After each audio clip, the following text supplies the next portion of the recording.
Now the threats.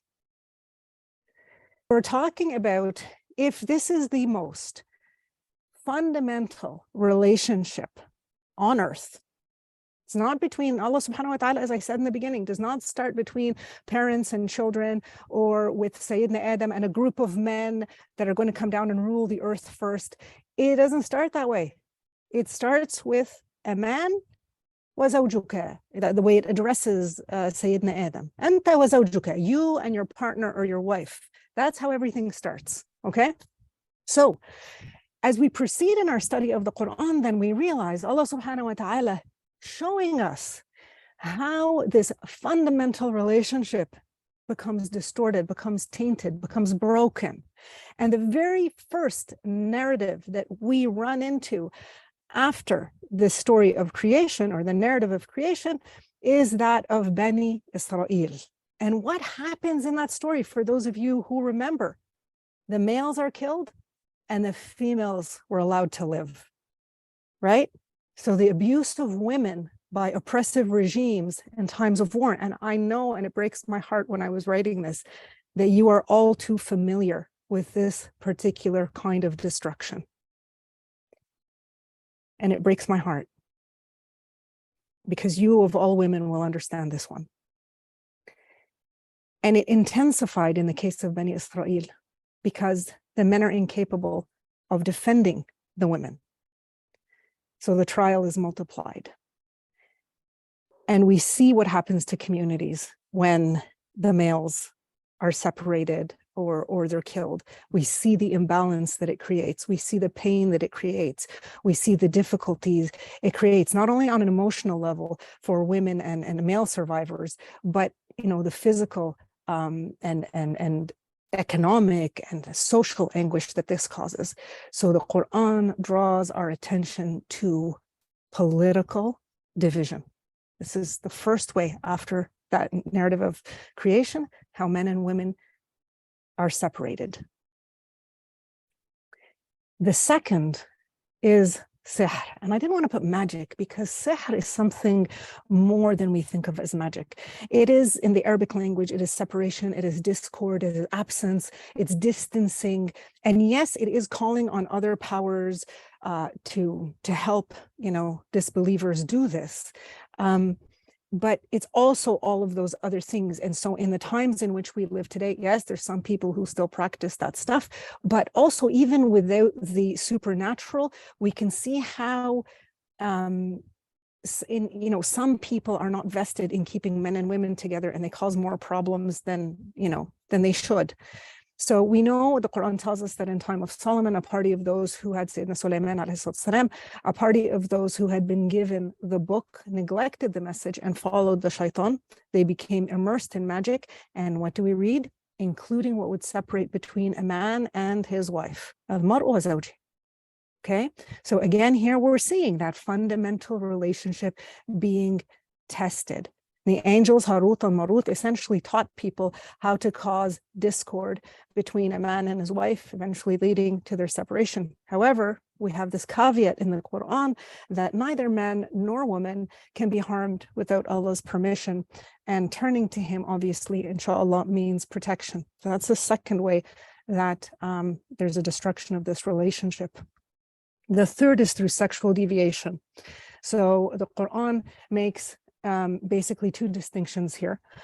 The first is that the male is not like the female. So, and we're really living those days right now of this so-called confusion. The Quran is clear about it. The man or the male is not like the female. Okay, so in the Quran, sex is not a particular way of thinking. You can't think yourself into something else. It is a divine law. It is a biological and social fact, and it implies a specific duty and purpose. So beyond the different biological functions and contributions that males and females have in the reproductive process, we both represent different expressions of the same things. So there's a mother, there's a father. They're both raising a child. The Quran will not tell you, who is raising in what way. other than the biological stuff. So the woman is obviously going to give birth to the child, and the male is responsible during that time, and the woman is going to breastfeed, or there's going to be another woman breastfeeding, but in the end, it's a woman breastfeeding, right? So these are biological things. Beyond that, they're both involved in child raising. They're both involved in making decisions. They're both involved in household chores. The Quran does not mention any of that, as we're going to see. So men and women are not the same, but they are of each other, right? بعضكم من بعض. So that's the first, is that a man or a male is not female and a female is not male. Number two is the sexual deviation in terms of preference. And we read this clearly in the Quran. Indeed, you approach men with desire instead of women. Rather, you are an improvident folk. Again, a perspective from the Quran, in my opinion, that is one of the divisive factors between men and women. So this is the third way that men and women can be obviously divided.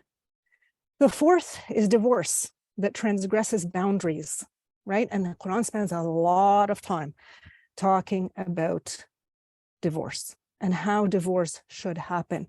And it's important to recognize that divorce in itself is not haram, is not wrong, and it can be preferable actually to many situations.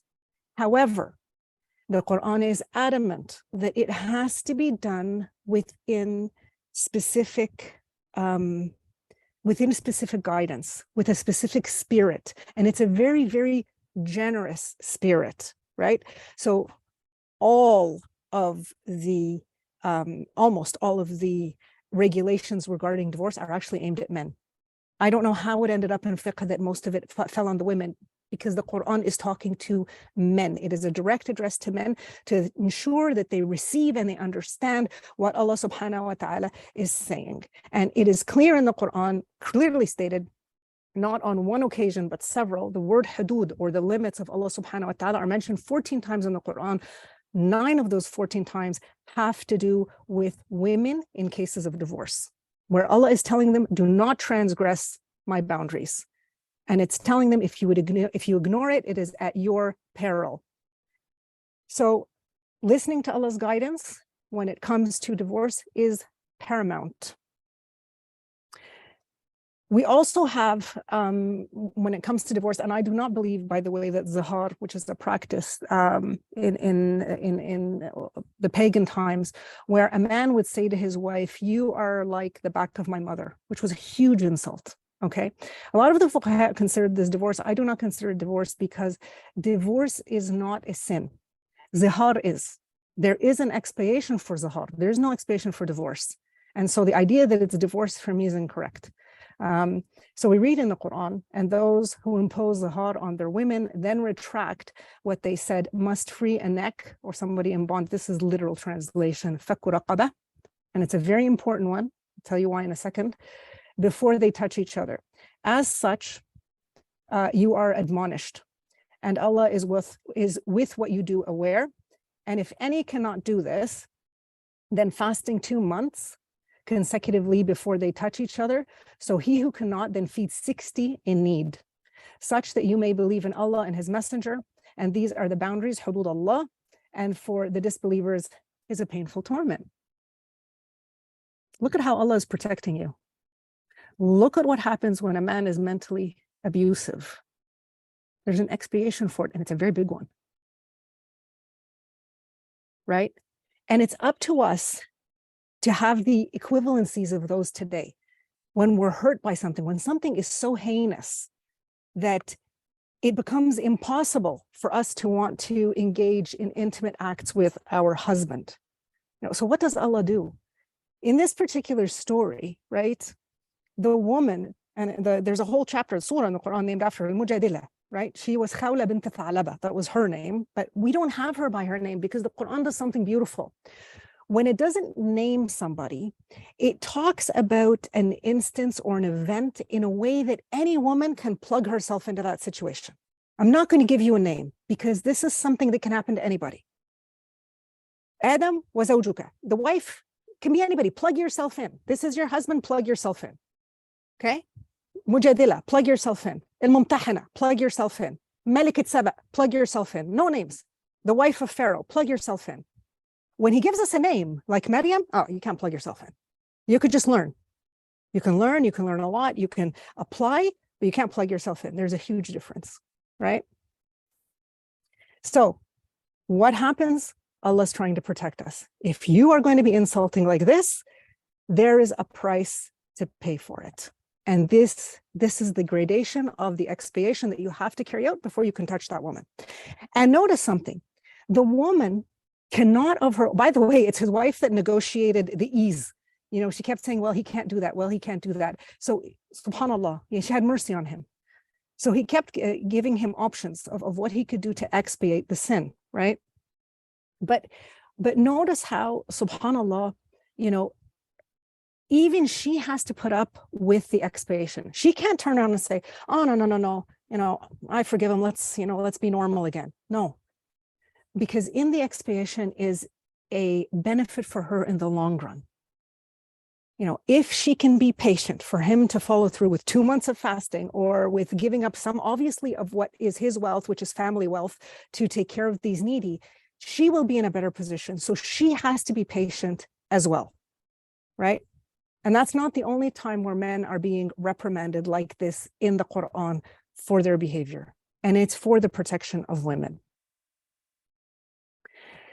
Number 5 is betrayal.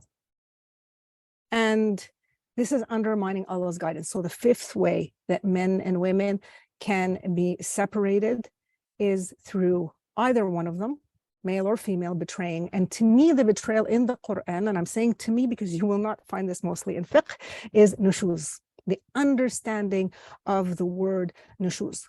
Nushuz, nashaza, most fuqaha will consider it or do consider it fahisha or zina, adultery. I do not believe it's adultery. The Quran has very strict rules on adultery and they're very clear. I don't think the ayah would have said nushuz if it was not something different.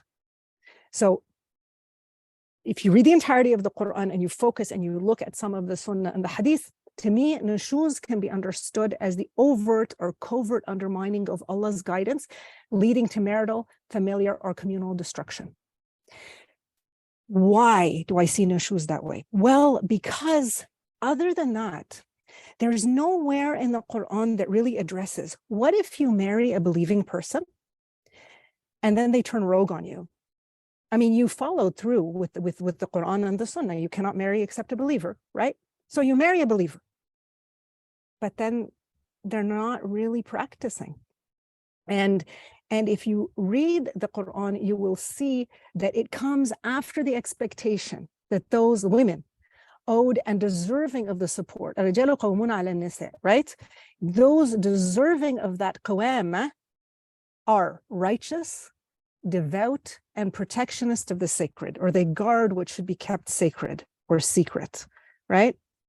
So what we're being told is, if you're afraid of nushuz after this, so nushuz really has to be everything that's contrary to that. So someone who's not righteous, who's not devout, who's not protectionist, maybe even rebellious, right? So there's a spectrum.